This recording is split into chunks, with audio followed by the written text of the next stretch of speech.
Live from downtown Detroit, home of WDIV and Click on Detroit, Local 4 News at 5 starts now. Get ready to reopen. Governor Whitmer says Michigan K-12 schools should be ready by March 1st. Why she believes students will be able to stay safe in the classroom, and it isn't just the vaccine that's playing a role. Here's Ben. Kim, another day with just limited breaks in the clouds, but it's just a taste of what we've got coming for Saturday. Will temperatures respond accordingly? All right, Ben, we're going to begin, though, with the turmoil in Washington. Another key staffer leaving the White House as calls at the Capitol grow louder for President Trump to leave office before the end of his term. This all comes as a federal murder investigation has been opened into the death of a Capitol police officer who was injured in Wednesday's riot. Let's get you caught up on the latest here as we hit the 5 o'clock hour. In a tweet today, President Trump announced he will not be attending the inauguration in 2 weeks. It comes as one of President's closest allies, Hope Hicks, will be leaving her White House post next week. And as that happens, the House is eyeing a possible impeachment vote in the coming days. Certainly a lot to go through. Let's get to Alice Barr, who's in Washington with more. Alice. Devin and Kimberly, with just 12 days left in the White House, calls are growing louder for President Trump to resign or be forced out of office early. Growing outrage over President Trump's role in inciting deadly violence at the Capitol, fueling the very real possibility of a lightning-fast impeachment as early as next week.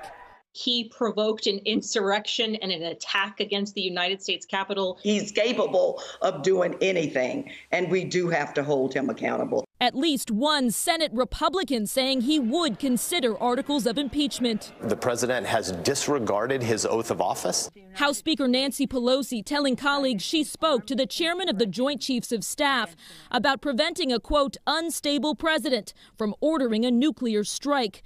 Escalating concerns about how President Trump might use or abuse the powers of his office, including his ability to pardon supporters, family members, or himself. What this president has done is ripped the Band-Aid all the way off to let the country know who he is and what he's about and how thoroughly unfit for office he is. Amid a cascade of resignations from Trump administration officials, he released a video on Twitter that represents a sharp reversal. A new administration will be inaugurated on January 20th.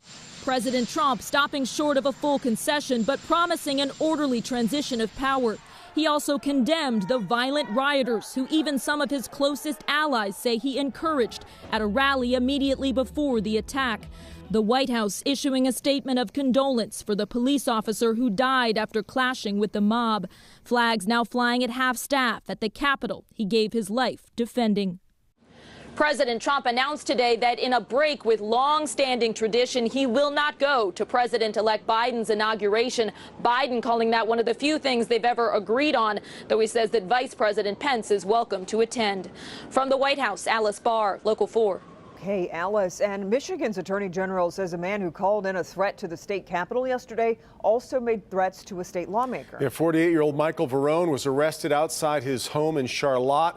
Police say he called the Capitol yesterday and said everyone needed to evacuate because it was going to explode. Police did a sweep of the building. They found nothing.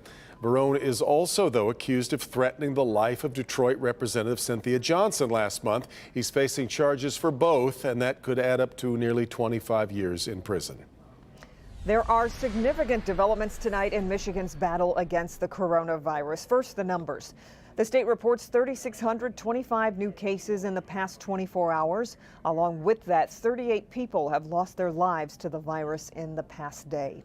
There are also new numbers to report on the coronavirus vaccine here in Michigan. State reporting more than 725,000 doses have been distributed, with 195,000 shots going into arms across the state. And today, Governor Whitmer called on Michigan K-12 schools to be ready to reopen for in-person learning on the 1st of March. Let's get to Grant Herms, who's following today's announcement. I think a lot of people, Grant, are wondering why she thinks it'll be safe at that point. Well, Devin, Kimberly, it's not so much that she thinks the virus will disappear by March. It's that she says the science is now showing that schools can let students back in for in-person learning safely without spreading the virus after months of warning against it. Today, Governor Gretchen Whitmer calling on schools to have a plan to reopen for in-person learning by March 1st or sooner. The move is an about-face after pushing for schools to remain closed during the pandemic. Whitmer today saying the science has changed, including a test program through the MHSAA. We have even more tools to make schools safer for students and educators and other staff. My administration has worked with the Michigan High School Athletic Association to pilot a testing program in 200 state high schools that has largely been successful. The ultimatum will likely be a tall order for many districts. According to a recent MSU study, 55% of the state's districts already had plans to stay online. And on top of that, it means schools will have to make sure bus drivers, cafeteria workers, clerks, and sanitation staff all understand, follow, and police the in-person guidelines. But Friday afternoon, praise from education groups from across the state, saying they applaud the move to return to in-person learning, but added aggressive efforts to stop the spread must continue, saying in a statement, it's time to work together to plan how to safely reopen schools. The deadline for schools comes as teachers and staff are set to be eligible to receive their first doses of the vaccine starting Monday, a welcome sign that a return to something like normal may be on the horizon. Now, it's not as if the virus has left schools alone. Right now, the state health department is tracking more than 60 ongoing outbreaks in K-12 schools. So coming up at 6, we'll hear from one parent who says she is both hopeful and a little trepidatious about getting her kids out of the house and back into the classroom. Back to you. There's no doubt that's to be the way a lot of parents feel. All right, Grant. Now, also at today's news briefing, Governor Whitmer defended the state's distribution of the vaccines. Critics say the rollout has been slow, but the governor says the state is making great progress. The state of Michigan has pushed out every single vaccine that we have received. We've pushed it out to eligible providers, our local public health departments, and our health systems. There are some recipients who have not gotten shots in arms, and we're giving technical assistance. We're offering the National Guard to assist so that we can get it done.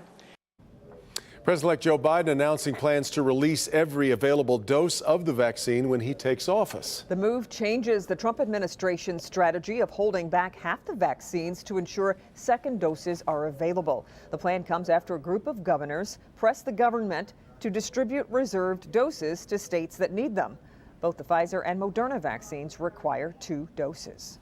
All right, new at 5, the University of Michigan and head football coach Jim Harbaugh have agreed to a contract extension. Athletic Director Ward Manuel announcing the deal within the last hour, a 4-year extension that keeps Harbaugh at Michigan through the 2025 season.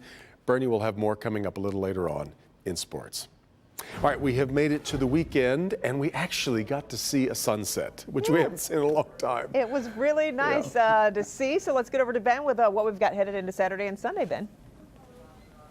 Yeah, Kim and Devin, the bar's pretty low for what passes as an acceptable forecast anymore around here, but that's it. Just a little bit of sunshine, and I think everybody's happy, and we still have some of that outside right now. In fact, look at the shot over downtown Detroit. You can see some of the buildings seeing a little bit of sunshine on them and those clouds breaking in the back. Not full sunshine by any stretch, but enough to just let you know it's still there behind those clouds. Current temperatures cooler than in days past. We're below freezing, and those wind chills barely holding on to the 20s in some spots. So do expect a cool evening tonight, but those clouds are going to stay at least partly cloudy, and that'll set the stage for at least a brighter tomorrow. And we will be seeing most of our sunshine in the forecast on Saturday. Rain and snow chances are still a ways away. We'll track those for next week coming up in just a few minutes, guys. Okay, Ben. New information now into a triple homicide on Detroit's west side that left a mother of 7 dead. It happened overnight on West Boston, not far from West Chicago and Dexter. Our Larry Spruill is following this story tonight, joins us live with more. Larry. Good evening, Kimberly. There are still a lot of questions in this shooting, but we do know 3 people were shot and killed inside this home right behind me. A man was found lying in the street down this way, and the other 2 were found inside the home. We're talking about a man and a woman. That woman was a mother of 7. Friday, family members of 32-year-old Janae Fletcher, a mother of 7, just heartbroken after finding out she was shot and killed early Friday morning. Her mother, Felicia Lightfoot, speechless. I don't know what to say. what to do. I can't begin to tell you. Police say Fletcher was one of 3 bodies found shot to death inside this home on Boston on Detroit's west side. Officers say 2 other men were also found dead, one inside the home, the other one lying on the ground. The Wayne County Medical Examiner's Office says their names are 35-year-old Mark Page and 33-year-old Quillion Ford. Local 4 there as detectives came back to the home Friday afternoon. My daughter has 7 children from the age of 2 to 17, and she dead. Fletcher's aunt did not want to show her face or name on camera, but she tells Local 4 this does not make sense. Anybody know anything about this, to please feel free to let her family know, the police or anything, because this is not fair. She got 7 kids. It's not fair. Sterling Jones lives downstairs. He was not home at the time, but often ran into Page and Ford. I feel for everybody except for the person who did the killing, because they got a price to pay. And I also spoke with Page's mother, the man who was killed here off camera. She found out that that was her son while we were here. She is obviously upset. She tells me that she does not understand why someone would do this. Meanwhile, police are asking anyone with any information to give them a call. We are live on Detroit's west side tonight. Larry Spruill, Local 4. Just awful. Okay, Larry, thanks. We've got much more to come on this Friday. Let's check in with Defender Karen Drew. Karen. After a call from the defenders, Detroit City inspectors along with police arrive at this Detroit home because of what's going on in the backyard. Raw sewage being dumped for weeks. I've called the city, then they referred me to property management. I've called, but I've only gotten recordings. Why didn't inspectors follow up with this man's complaints? The defenders on the case tonight. No love for Love's Furniture customers, the company going bankrupt. So what does that mean for you, the customer? I'm Hank Winchester. Help me, Hank. We'll break it all down for you coming up new tonight.